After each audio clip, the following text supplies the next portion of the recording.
अखन अहाँ सुनि रहल छी मिथिला रिकॉर्डिंग स्टूडियो के शानदार प्रस्तुति डीजे मिठू राजा पटसोनी।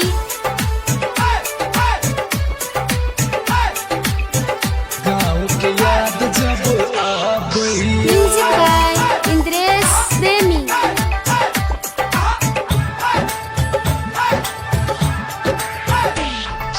जहिया सा विदेश अइली मन नहीं हमरा लागैया।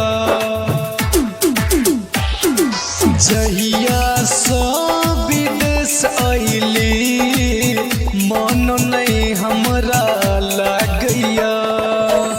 माई के याद बड़ा सतावे, माई के याद बड़ा सतावे। गाँव के याद जब आबैया, गाँव के याद जब आबैया।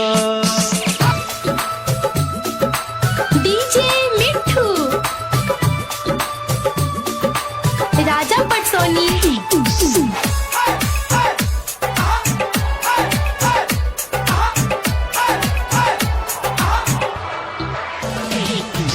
म्यूजिक बाय इंद्रेश प्रेमी।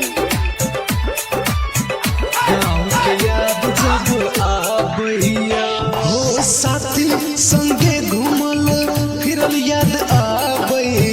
माई हाथ के रोटी याद बर आबै, माई हाथ के रोटी याद बर आबै, याद बर आबै। हो साथी संगे घूमल फिरल याद आबै। माई हाथ के रोटी याद बर आबै, माई हाथ के रोटी याद बर आबै। कोना रहबै विदेश में हम, नीक नहीं हमरा लागैया। कोना रहबै विदेश में हम, नीक नहीं हमरा लागैया। माई के याद बड़ा सतावे, गाँव के याद जब आबैया, गाँव के याद जब आबैया। डीजे मिठू राजा पटसोनी।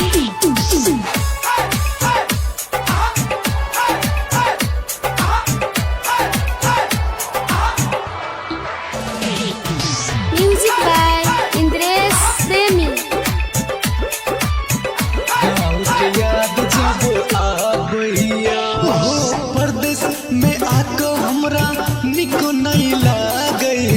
माई बाबूजी के याद बर आबै, माई बाबूजी के याद बर आबै, याद बर आबै।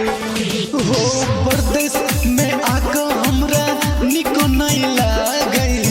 माई बाबूजी के याद बर आबै, माई बाबूजी के याद बर आबै। बचपन के बीतल दिन हमरा याद आबैया। बचपन के बीतल दिन हमरा याद आबैया। माई के याद बड़ा सतावे, गाँव की याद जब आबैया, गाँव के याद जब आबैया।